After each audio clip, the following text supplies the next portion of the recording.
নমস্কার। কর্কট রাশির ২০২৪ আগস্ট মাসটা কেমন যাবে? পুরো ভিডিওটা দেখো, দেখলে বুঝতে পারবেন যারা আপনারা কর্কট রাশি তাদের জীবন কেমন যাবে এই মাসটা এবং গ্রহদের কোথায়, কোথায় কি অবস্থান আছে পুরো ডিটেইলস আলোচনা করব। তাই গ্রহদের অবস্থার প্রথম আলোচনা করি।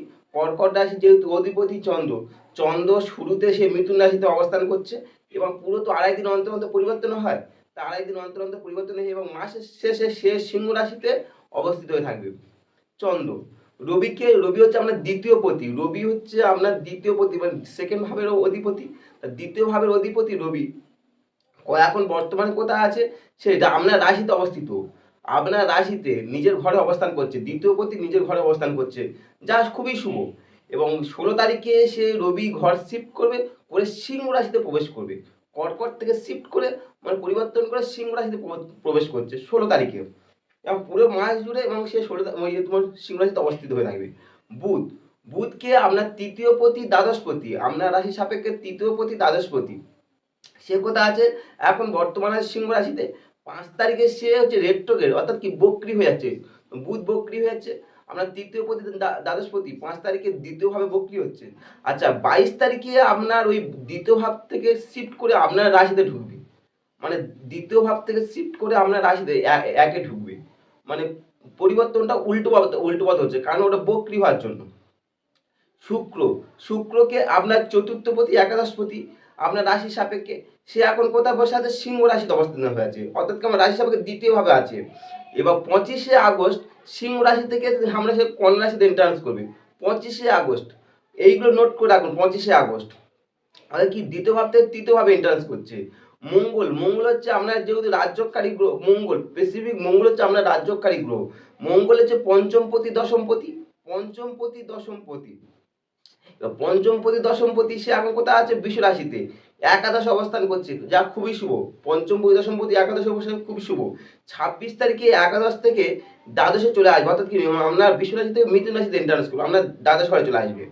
বৃহস্পতি, বৃহস্পতি কি আপনার ভাগ্যের অধিপতি, ভাগ্যপতি আপনার জন্মছকে, ষষ্ঠপতি নবমপতি, আবার কর্মেরও ঘরটাও সে আবার কিছুটা দেখে, কারণ ষষ্ঠ থেকে আমাদের দাসত্ব বা কর্মত্ব নির্দেশ করা হয়। এই ষষ্ঠ ও নবমপতির অধিক মানে কি মালিক, সেই ষষ্ঠপতি নবমপতি সেই হিসেবে কথা বলে বিশ্বাস কি একাদশে, একাদশে বৃহস্পতি খুব শুভ, একাদশে বৃহস্পতি খুব শুভ ফল দেয়। এবার শনি, শনি হচ্ছে কি? শনি হচ্ছে আপনার সপ্তমপতি অষ্টমপতি। আর এর আগে বলি বৃহস্পতি কিন্তু পুরো মাস জুড়ে বৃষ অবস্থিত থাকবে, পুরো মাস জুড়ে। শনিকে সপ্তমপতি অষ্টমপতি, শনি সপ্তমপতি অষ্টমপতি, সে আপনার রাশির সাপেক্ষে সপ্তমপতি অষ্টমপতি হওয়ার জন্য আপনার রাশি সাপেক্ষে অষ্টমে বসে আছে এবং কুম্ভ রাশিতে বক্রি হয়ে বসে আছে এবং পুরো মাস জুড়ে সে বক্রি হয়ে থাকবে, অবস্থান থাকবে। এই রাহু হচ্ছে আপনার মীন রাশিতে অবস্থান করছে, অর্থাৎ কি আপনার 9th হাউসে অবস্থান করছে। কেতু আপনার 3rd হাউসে মানে কি তৃতীয়ভাবে অবস্থান করছে। এই হচ্ছে গ্রহদের অবস্থান। এই গ্রহদের সাপেক্ষে আপনারা কি ফল পেতে পারেন? এই যে গ্রহদের যে অবস্থার জন্য তাতে তো আপনারা ফল পাবেন। তা আপনারা কি ফল পাবেন? এই ফল পাওয়ার আগে বলি এই যে যে কর্কট রাশিটা কি? কর্কট রাশিটা কারকত্বটা কি? কর্কট রাশির কারকত্ব থাকে, এটা হচ্ছে চর রাশি। এই রাশিটা যে অগ্নিপৃথ বায়ু জলের মধ্যে জলরাশি। এই রাশিটা স্ত্রী রাশি বলা হয়। এই রাশিটাকে সত্য গুণ সম্পন্ন বলা হয়। এই রাশিটা হচ্ছে বিপ্র জাতি বলা হয়। এই রাশিটা মানে কি বিপ্র জাতি রাশি বলা হয়। এই রাশিটাকে উত্তর দিকে ও স্বামী বলা হয়। রাশিটা বলা হচ্ছে সমোদয় রাশি বলে হচ্ছে। এই রাশিটা 3টে নক্ষত্র অবস্থান করেছে, একটা হচ্ছে পূর্ণবসু, একটা পুষ্যা, একটা হচ্ছে অশ্লেষা। এই 3টে নক্ষত্র এই রাশিতে অবস্থিত হয়ে আছে। প্রতীক হচ্ছে এই রাশির প্রতীক হচ্ছে কাকড়া, কাকড়া হচ্ছে এই রাশির প্রতীক, এই রাশির প্রতীক কাকড়া। ঠিক আছে, কালপুরুষের হৃদয় বা পৃষ্ঠদ্বয় হচ্ছে পড়ছে শরীরের যে আমাদের যে কালপুরুষ চক্রের হৃদয় বা পৃষ্ঠদ্বয়, আমাদের শরীরও যদি আমরা মেষ রাশিও হয় তাহলে আমরা প্রথম সাপেক্ষে সে আমরা চতুর্থ হচ্ছে আমরা পড়ছে হৃদয় পৃষ্ঠদ্বয়। এই রাশিটা প্রথম বলি যেহেতু চন্দ্রের ঘর, প্রথম গল্পটা বলি, রাশিটা হচ্ছে চন্দ্রের ক্ষেত্র। বৃহস্পতি কিন্তু এই ঘরে এক্সলটেশন হচ্ছে, আবার মঙ্গল এই ঘরটা নিচস্থ হচ্ছে। তাহলে ভেবে দেখুন চন্দ্র ঘর বৃহস্পতি অর্থাৎ দেবগুরু বৃহস্পতি এখানে উচ্চস্থ হয়, আবার মঙ্গল নিচস্থ হচ্ছে। এই মঙ্গল নিচস্থ বৃহস্পতি উচ্চস্থ এই সবের ফলে এই রাশিতে কি হয় বলতো? মন, যেহেতু আমাদের রাশিতে চতুর্থ ভাব, তাই মন ও হৃদয় এবং বিশুদ্ধ জ্ঞানের বীজ, বিশুদ্ধ যে জ্ঞানের বীজ পূর্ণ মাত্রা এই এই রাশিতে অবস্থিত, এই রাশিতে অবস্থিত। এই রাশির মানুষ সাধারণত বোঝা খুব শক্ত, খুব শক্ত, খুব টাফ এই রাশির মানুষ যারা হয়। কেন বলুন তো? এরা এক সময় মনে হবে, কোনো সময় মনে হবে শান্ত প্রকৃতি, এক এক সময় মনে হবে শান্ত প্রকৃতি, আর এক সময় মনে হবে খিটখিটে প্রকৃতি। এই রাশির মানসিকতাটা ঠিক এরকম হতে পারে। হয় মানুষদের মানসিকতা। এবং এরা কখনো একসময় মনে হচ্ছে ধীর স্থির, আবার একসময় মনে হচ্ছে চপল বা অধীর। মানে কি বোঝাটা আপনার যেই বুঝুক, এই রাশির জাতক জাতিকে বোঝা খুব টাফ, খুবই টাফ।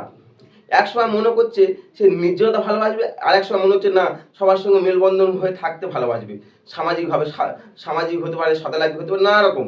এই রাশির মানসিকতা এরকম। তাহলে এই যে রাশির এই যে মানসিকতা বা রাশি, যে তাহলে এই যে আপনার আগস্ট মাসটা কেমন যাবে, আপনার যে একাদশে বৃহস্পতি মঙ্গলের কম্বিনেশন হচ্ছে, তার ফলে কি ফল পাবেন, বা আপনার রাশিতে এখন রবি অবস্থান করছে, তৃতীয় কেতু, অষ্টমে শনি, এবং ভাগ্যস্থানে আপনার রাহু বসে আছে, ঠিক আছে, আপনার দ্বিতীয়ভাবে আপনার বুধ বসে আছে, শুক্র অবস্থান করছে, মানে আবার বুধ শিফট আপনার রাশিতে ঢুকবে। তাহলে এই যে গ্রহদের অবস্থান আপনাদের সারা মাস জুড়ে, তাহলে তার কি ফল পাবেন, তার তো একটা ফল পাবেন।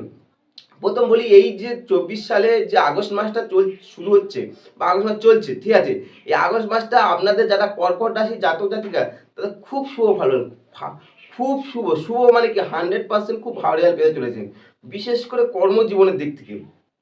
কারণ কর্মজীবনে আপনার কর্মজীবনে অনুকূল হতে চাইছে, আপনার যদি কোনো কাজ পেন্ডিং থাকে এই সময় কাজটা হয়ে যাবে।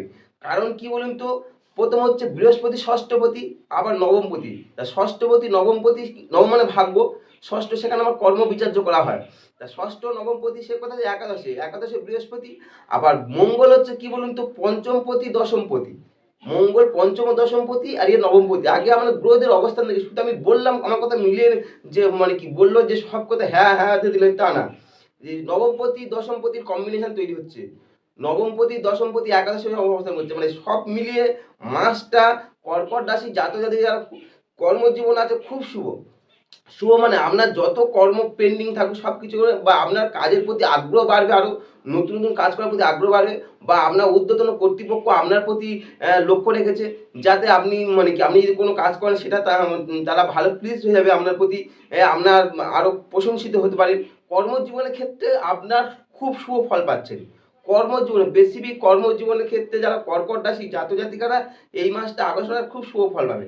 আচ্ছা, কর্মজীবন হলো যারা ব্যবসায়ী করছেন, ব্যবসা, যদিও সপ্তমপতি একাদশপতি এই সময় পজিশন ভালো না, সেই হিসাবে ব্যবসা যারা করছেন একটু ভেবেচিন্তে বিনিয়োগ করবেন। ব্যবসার ক্ষেত্রে মধ্যম শুভ, খুব বেশি শুভ না, কিন্তু গ্রহের অবস্থানে মধ্যম শুভ পায়, পুরোপুরি যে আমি অশুভ তো বললাম না এখানে। এবার পরে যখন পরিবর্তন হবে আমি আমাদেরকে জানিয়ে দেবো। বৃহস্পতি, এই আমরা ব্যবসাটা বললাম। প্রেম, যারা প্রেম করছেন, প্রেমিক প্রেমিকা, ঠিক আছে, প্রেম জগতে যারা আছে, প্রেমের জগতে ভাসছেন, এবার পঞ্চম থেকে প্রেম বিচার হয়, একাদশে অবস্থান করছে, পঞ্চমপতি একাদশে। হালকা ঝগড়া হতে পারে ঠিকই, কিন্তু দুজনের মধ্যে ভালো কোয়ালিটি টাইম স্পেন্ড করবেন, বেস্ট কোয়ালিটি টাইম স্পেন্ড করবেন এই টাইমের মধ্যে, বেস্ট কোয়ালিটি টাইম স্পেন্ড। এই যে আমরা পঞ্চমপতি একাদশে থাকার জন্য, এমনকি আপনাদের বিবাহ সম্পর্কে এগিয়ে যাওয়ার ক্ষেত্রে একটা গুরুত্বপূর্ণ ভূমিকা পালন করতে পারেন, নিজেরা গুরুত্বপূর্ণ ভূমিকা পালন করতে পারেন বিবাহ সম্পর্কের ক্ষেত্রে। প্রেম জীবন খুব শুভ এই মাসটা, প্রেমিক প্রেমিক অনেকে বিয়ে হওয়ার যোগ্য তৈরি হতে পারে কর্কট রাশি যারা জাতক জাতিক আছে।